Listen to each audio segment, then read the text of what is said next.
Bertemu saya sekali lagi pada minggu ni dalam Sembang Deko Impiana. Okey, pagi ni saya bersama siapa?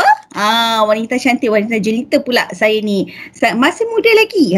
Okey. Hari ni saya tidak bercerita mengenai tanaman, saya tidak mahu bercerita mengenai dekorasi dalam rumah, tetapi saya ingin mengupas cerita mengenai pembelian hartanah untuk golongan muda. Okey, tidak kisahlah golongan muda ataupun baru ingin memulakan orang kata hidup baru. Nak beli rumah bukanlah satu perkara macam kita boleh beli baju dekat luar sana. Nak beli rumah adalah satu komitmen yang sangat besar. Okey, tapi hari ini Impiana bawakan khas untuk anda di luar sana tentang bagaimana beli rumah di usia muda dan apa cabarannya yang akan dijawab oleh siapa? Saya nak suruh dia perkenalkan diri dia sendiri siapa, dan untuk anda kat luar sana tunggu sampai habis kalau anda ada rasa keinginan untuk beli rumah. Okey, boleh perkenalkan diri? Okay, hai, Assalamualaikum. Saya Fazlia Nur daripada Myra. So, saya adalah Credit Admin Executive. So, hari ini kita akan berbincang tentang topik pembelian rumah di kalangan golongan muda. So, kita dengarlah apa yang saya akan bincang nanti and check it out. Yes, okay. Kita nak sembang sebenarnya dengan Fazliah ni tentang sebab Fazliah adalah seorang Credit Admin Executive daripada Myra. Okey, jika anda yang di luar sana nak beli rumah, masih ada satu perasaan dalam diri tapi takut macam mana, duit tak mampu, ada pula yang kata gaji kecil tapi ada niat nak beli, itu adalah satu benda yang bagus. Okey, dekat sini saya nak kata ini adalah satu benda bagus kalau dalam diri anda berapa sekalipun gaji anda di luar sana, sebenarnya anda mampu kalau anda bijak merancang dan anda bijak susun atur kehidupan anda. Okey. Jadi kita nak pergi ke soalan pertama lah. Saya nak tanya dekat Fazliah ni. Okey, tentang orang yang baru di usia muda nak beli rumah ni. Nak milik rumah ni macam saya kata tadi adalah satu perkara yang sangatlah membanggakan. Siapa tak seronok kan Fazliah? Kalau kita ada rumah sendiri kan, saya pun seronok. Okey, alhamdulillah saya ada dan Fazliah pun mungkin insya-Allah ada. Betul tak? InsyaAllah. Amin. Jadi macam mana pun kita nak dapatkan benda tu, kita kena usaha. Okey, saya nak tanya, walau bagaimanapun terdapat pelbagai cabaran dekat luar sana oleh pembeli rumah pertama. Okey, boleh tak Fazliah kongsikan cabaran-cabaran yang mungkin dialami oleh mereka dengan pembaca kat luar sana? Mungkin followers kat luar sana masalah dia lain, masalah orang yang macam ni lain. Okey, apa pandangan Fazliah? Untuk topik kita hari ni, dia lebih kita tekankan untuk golongan-golongan muda. Dan bagi saya memang betul apa yang Pak Mariam cakap tadi, beli rumah adalah sesuatu yang sangat membanggakan. Dia macam achievement untuk diri kita, macam wow, kita dah ada rumah, kita ada kediaman sendiri. So dekat sini sebelum kita beli rumah, kita kena fikir dulu apa cabaran yang kita akan alami. So cabaran-cabaran ni ada sebelum kita beli rumah ada cabarannya, masa kita beli rumah ada cabarannya juga, dan bila dah dapat kunci rumah pun ada juga cabaran. Jadi saya akan listkan beberapa lah cabaran yang saya boleh tekankan hari ini. Jadi sebelum kita beli rumah, mungkin pembeli-pembeli di luar sana dia kurang faham tentang tahap kemampuan mereka. Mungkin diorang macam terdetik ke hati, alamak gaji rendah, mampu ke nak bayar. Tapi kat situ tak apa, kita boleh setkan kita punya kewangan macam mana. Okey, dan mungkin juga cabaran lain seperti pembeli kat luar sana dia tak tahu macam mana nak kira skor kredit. Inilah yang akan menjadi faktor untuk pembelian rumah. Tapi kita kena ingat, janganlah kehendak tu melebihi kemampuan kita. Kita kena tahu kemampuan kita macam mana. Okey? Okey, itu kalau sebelum beli rumah. Tapi bila kita dah decide nak beli rumah, yang ni pula mungkin orang akan fikir, oh nak beli rumah bayar duit bulanan je. Tapi tidak, kat sini kita kena tahu simpanan kita cukup ke tak. Sebab ada beberapa kos-kos tersembunyi, hidden cost yang kita kena bayar. Contohnya bila kita sign perjanjian jual dan beli, kat situ ada yuran guaman. Kita ambil pinjaman dengan bank, kat situ pun ada yuran guaman. So kat situ kita kena arrangekan wang kita macam mana. So kat situ dah jadi cabaran juga. Bila pasal duit je mesti orang fikir, wah cabarnya So dan last kali bila dah dapat kunci, dah dapat kunci pun kita fikir pasal simpanan kita juga, sebab dah masuk rumah takkanlah tak nak renovate kan. Mesti kan nak biar rumah kosong kan. Kita pun nak beli furniture, nak cantikkan rumah, kita pun nak duduk rumah yang cantik, kita nak beli kelengkapan kat dapur, nak masak semua tu, nak beli katil untuk anak semua. So kat situ pun kita cabaran-cabaran yang saya cakap, dia punya main point is kita kena pandai arrange kita punya kewangan, kita kena pandai arrange kita punya simpanan. Okey, menarik.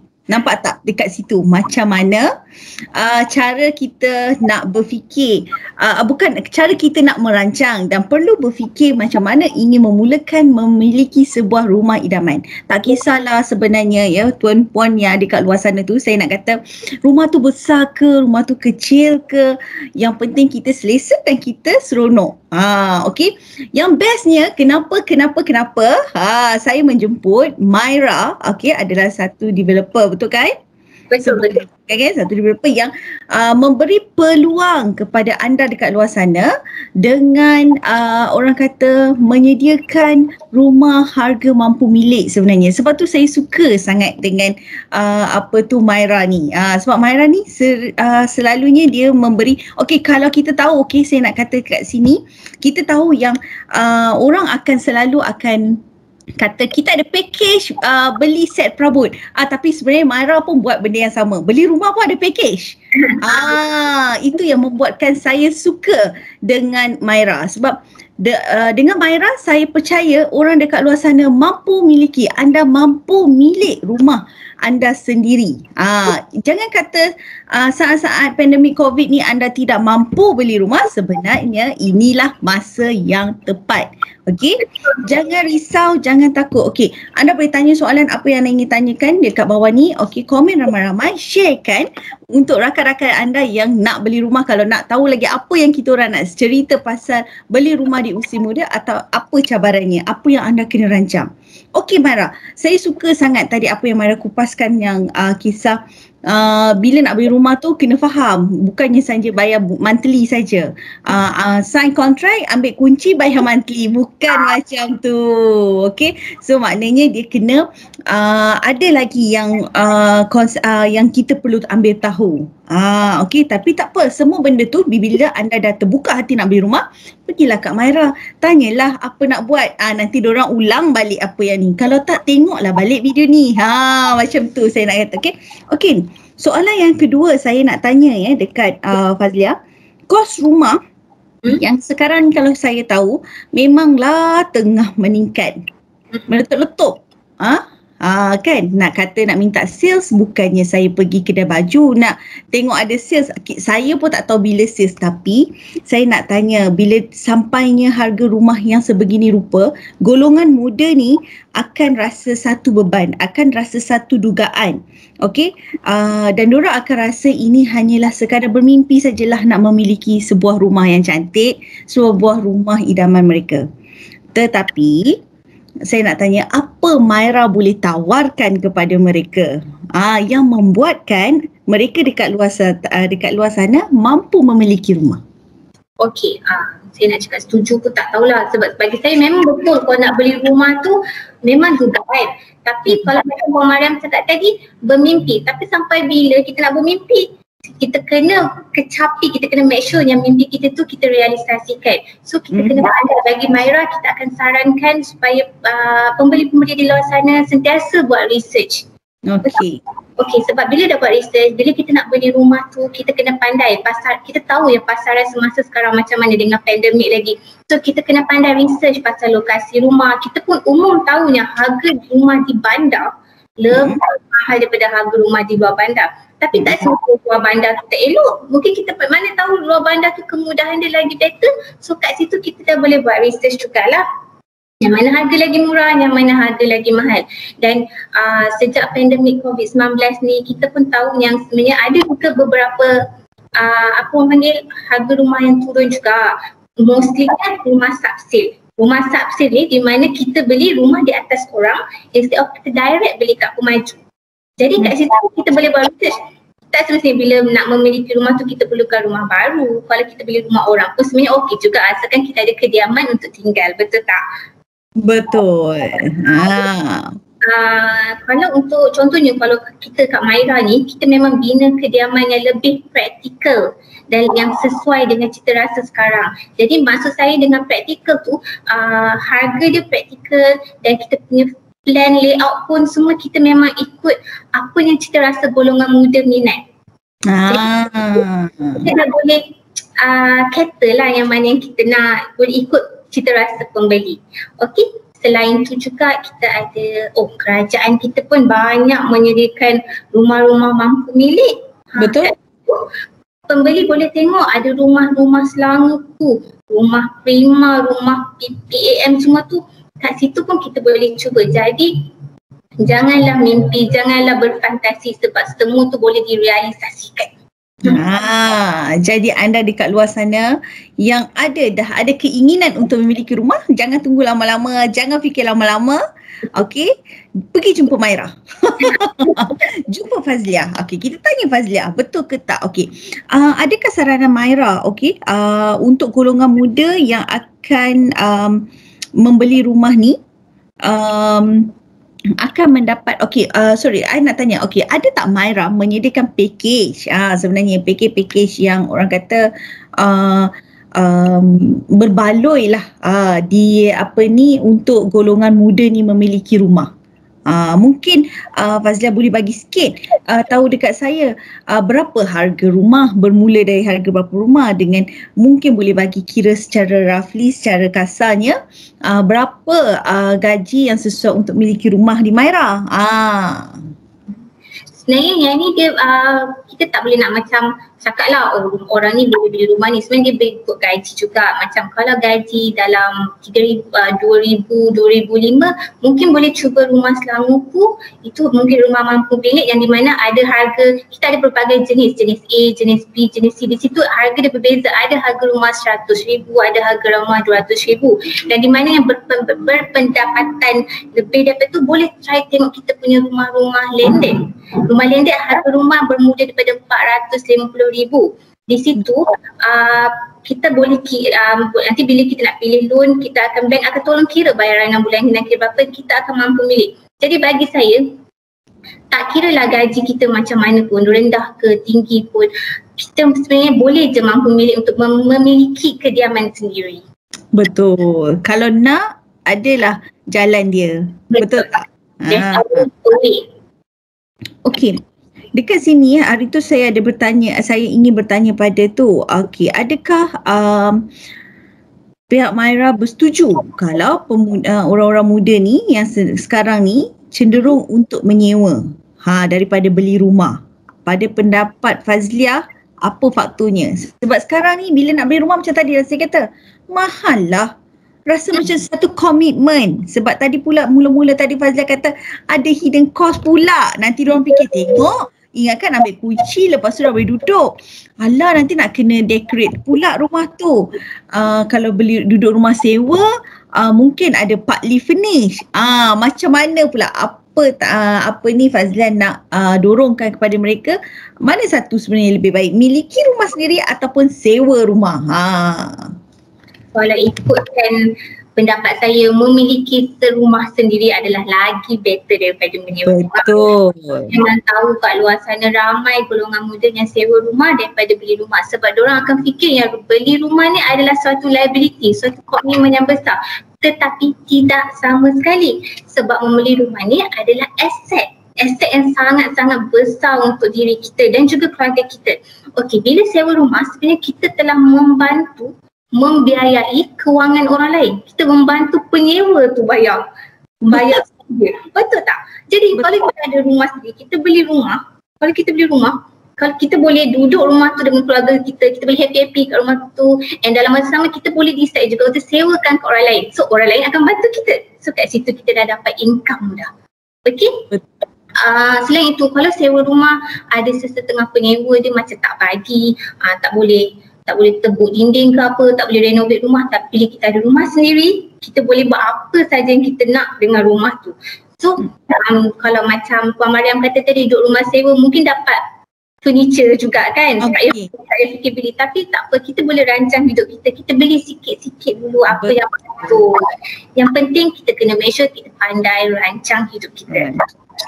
Sebab itulah Impiana selalu ajak anda untuk rancang apa yang anda nak buat. Nampak tak dekat sini hari ni Fazlia pun cakap benda yang sama. Anda perlu rancang apa yang anda nak buat kan. Sebab kalau kita tak rancang ni, orang kata kita mungkin akan tersasar.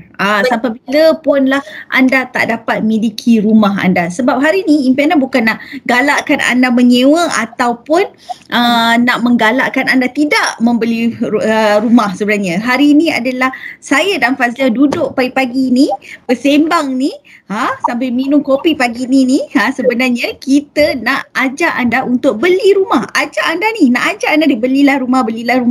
Okey, takkanlah saya nak buat macam saya berniaga dekat pasar malam pula kan. Okay, jadi pagi ni kita nak bersembang pasal kongsi rumah. Okey, saya nak berbalik-balik soalan ni mungkin lebih kurang sama seperti tadi. Okey, bagi kebanyakan golongan muda, pembelian rumah merupakan salah satu yang agak membimbangkan, okey, atau menakutkan untuk diri mereka lah. Okey, ini kerana bebanan keuangan yang akan ditanggung oleh mereka setiap bulan. Ini orang kata big commitment lah Fazlia. Betul tak kan? Sebab macam nanti duk fikir sagi, okey, sekarang ni memanglah tak boleh bercuti. Kalau saya melihat anak-anak muda sekarang ni, golongan-golongan muda sekarang ni, trend dia orang, okey. Rumah tak nak beli ni, ni nak marah lah ni, nak marah. Saya pula nak marah dekat anda semua ni kan. Rumah tak nak beli tapi seronok nak OOTD ni. Pergi overseas. Pergi overseas ada duit ni. Pergi bercuti ada duit ni. Okey. Cuba kita lihat balik. Saya nak kata dekat anda kat luar kat sana, tolonglah. Cubalah anda buka mata, buka minda. Okey. Nak bercuti apa semua tu anda mampu. Maknanya anda mampu memiliki sebuah rumah. Sebab rumah ni adalah aset anda sehingga anda tua nanti. Betul. Okey. Jadi dekat golongan muda kat sana yang masih menyewa, kalau ada penyewa dekat luar sana, okey, bangun. Gegas sekarang. Okey. Ingat yang anda nak beli rumah. Rancang macam mana anda nak beli rumah. Okey. Betul tak Fazlia? Okey, saya nak tanya, apakah langkah-langkah yang perlu diambil bagi memastikan bebanan keuangan mereka ni tidak menyekat impian mereka untuk memiliki sebuah rumah idaman. Bagi saya, kalau untuk orang-orang muda, kita balik kepada apa yang Puan Mariam cakap tadi, kita kena make sure kita rancang. Betul juga, saya setuju dengan apa Puan Mariam cakap, daripada pergi bercuti tu, baik kita simpan duit tu, kita bayar bulanan rumah. Okey, kita sedia tahu selain daripada komitmen, kalau ada rumah, kita mungkin ada komitmen lain lah, macam kad kredit ke, kalau golongan muda selalu PTPTN tak settle lagi. Lepas tu ada lagi dengan loan kereta. Kita kena pandai arrange, kita punya simpanan. Jadinya kita kena jadi pembayar hutang yang bertanggungjawab. Betul. Okey. Ayat paling tepat sekali Fazlia. Yang bertanggungjawab. Bila dapat gaji je make sure bayar on time. Jangan nak shopping dulu kat Zalora semua, jangan. So kalau boleh kita bayar dulu semua hutang kita. Kita settlekan semua komitmen kita. So dekat sini bila kita pandai arrange kita punya hutang-hutang tu, kita ada balance lagi saving. Di mana saving ni sebenarnya kita boleh simpan, kita boleh buat bayaran duit bulanan rumah. Okey, so bayangkan kita pergi ke luar negara, berapa ribu, 4-5 ribu, itu baru tiket flight, belum campur shopping kat sana lagi. So kat situ sebenarnya kita boleh afford untuk bayar duit bulanan rumah. Betul. Orang kata muka duit rumah tu dah boleh buat dah. Betul. Dah buat duit muka rumah, lepas ni kalau pandemik ni kita dah boleh dah keluar pergi cuti, masa tu baru kita fikir ya, kita nak pergi cuti ke tidak. Betul. Kan? Okey, satu lagi soalan. Seronoklah sembang dengan Fazlia ni sebenarnya. Sebab saya pun rasa macam jika dia ada kebenaran untuk saya keluar untuk melihat apa jenis kediaman Maira, mungkin saya akan sampai ke developer Maira untuk melihat apa yang mereka tawarkan kepada anda semua, dan saya akan buat video mungkin satu hari nanti bersama dengan Maira. Okey. Jadi dekat sini saya nak bertanya dengan Fazlia dalam ekonomi. Okey, bila kita sebut pasal hartanah ni memang kena sentuh pasal keuangan, iaitu ekonomi lah. Ekonomi kita yang naik turun memang macam ni. Saya nak kata naik, saya kena fikir naik ke? Yang saya tahu dia tengah duk turun saja. Okey.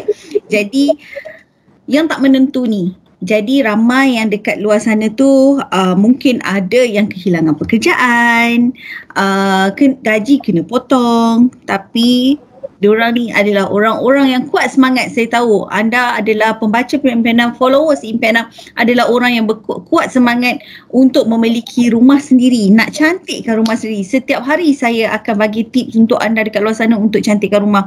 Tapi saya nak minta tolong Maira bantu mereka pula hari ini.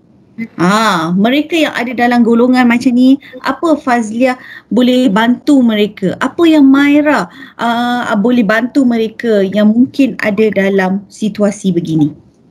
Okey. Sebenarnya kita kalau macam Puan cakap tadi, ada yang tak ada kerja, ada yang kena potong gaji. First thing first, saya nak cakap jangan give up, jangan putus asa. Dan ada je cara, sentiasa cari kerja baru ke apa. Satu je lah, jangan putus asa. Okey, bila dah tak putus asa, kita dah ada income yang stabil, kita ada kewangan yang stabil, kat situ kita dah boleh fikir bila kita nak ada rumah. Kita boleh fikir bila kita nak beli rumah. Jadi macam Puan Mariam cakap tadi, ekonomi memang terjejas sekarang. Banyak bisnes yang terjejas. Seperti Pemaju pun terjejas. Orang jual goreng pisang tapi jalan pun terjejas. Jadi banyak yang terjejas. Tapi dan kebanyakannya bank dia akan kurang untuk ambil risiko. Diorang tak akan ambil kita. Tapi dekat sini bank akan check kita punya dia akan check kita punya pendapatan. Dia akan check daripada kita punya slip gaji, whether kita punya pekerjaan dan pendapatan tu stabil ke tak. Dalam masa sama bank akan require bank statement, di mana dia akan tengok kita punya keluar masuk. Asyik keluar je tak masuk, tak stabil kan kat situ. Yang ketiga, dia akan check kita punya credit score. Credit score ni di credit report. Yang ni saya cakap tadi, dia nak tengok kita ni peminjam yang bertanggungjawab ke tak, bayar hutang on time ke tak. So kat sini bila semuanya okey, cantik, cun, bank pun akan percaya dengan kita. So bank akan bantu kita dengan memberi loan lah. Okey. Kalau untuk inisiatif lain, kerajaan pun ada bantu kita. Okay, once kita dah beli rumah, kerajaan ada menyediakan kempen HOC, Home Ownership Campaign. Di mana kempen ni membantu pembeli rumah pertama untuk first home buyer je tau. Di mana kadar duty stamp dikecualikan daripada bayar. Okey, kadar duty stamp ni dia ada pengiraan dia lah. Contohnya harga rumah 100,000 dia akan charge 1%, di situ kita kena bayar 1,000. Bayangkan kalau harga rumah kita 400,000, berapa ribu kita nak bayar. Jadi kat sini kerajaan dah bantu untuk waivekan, untuk kecualikan daripada bayar. So kat sini dia dah kurangkan beban kita. Tak ada dah kita nak bayar beribu-ribu ni. Dan selain itu kita juga boleh, macam saya cakap tadi, kita boleh try search survey pasal rumah-rumah subsale. Sebab rumah-rumah subsale mostly masa pandemik ni bisnes terjejas. Ada penjual-penjual di sana, owner-owner rumah di sana yang nak jual rumah. So kat situ kita boleh lah tawar-menawar dengan penjual rumah tu dengan berapa harga yang kita nak. So bolehlah try survey dengan rumah-rumah subsale. Nampak tu, Fazlia dah bagi tips tau dekat anda, dekat luar sana.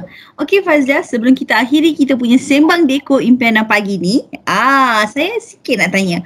Dah seronok ni, saya pasti diorang kat bawah ni, diorang kat luar sana dah seronok ni. Dekat mana diorang nak cari Maira ni? Dekat mana nak cari Fazlia ni?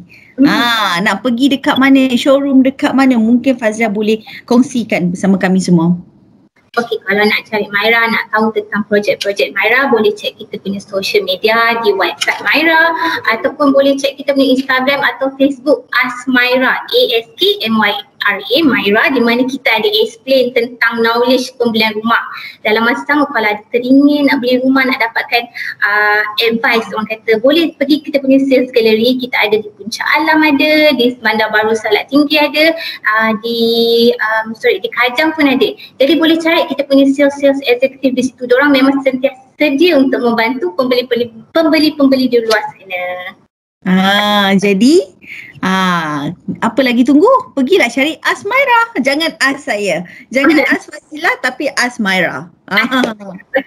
Okey, terima kasih Fazlia kerana meluangkan masa bersama Impiana pagi ni untuk kongsikan, untuk bukakan mata diorang, untuk senang dan lapangkan hati followers Impiana yang masih tercari-cari rumah. Inilah masanya untuk anda beli rumah. Kalau anda tak beli rumah dengan Maira pun, tapi anda masih boleh beli rumah upsell. Ingat tu. Semua benda anda mampu merancang, tapi rancanglah dengan yang terbaik untuk menjadi kualiti hidup anda lebih baik. Kan, jadi terima kasih banyak-banyak Fazlia. Mungkin kita jumpa lagi, insyaAllah kita jumpa lagi dalam masa yang akan datang, mungkin dengan yang lebih menarik, dan mungkin lepas ni kita minta Fazlia bawa kita tour dekat showroom rumah Maira ke? Atau projek-projek yang Maira lakukan. Itu yang saya menantikan sebenarnya. Saya lebih suka kalau saya berada di sana. Okey, jumpa lagi. Terima kasih. Okey, bye. Assalamualaikum. Waalaikumsalam.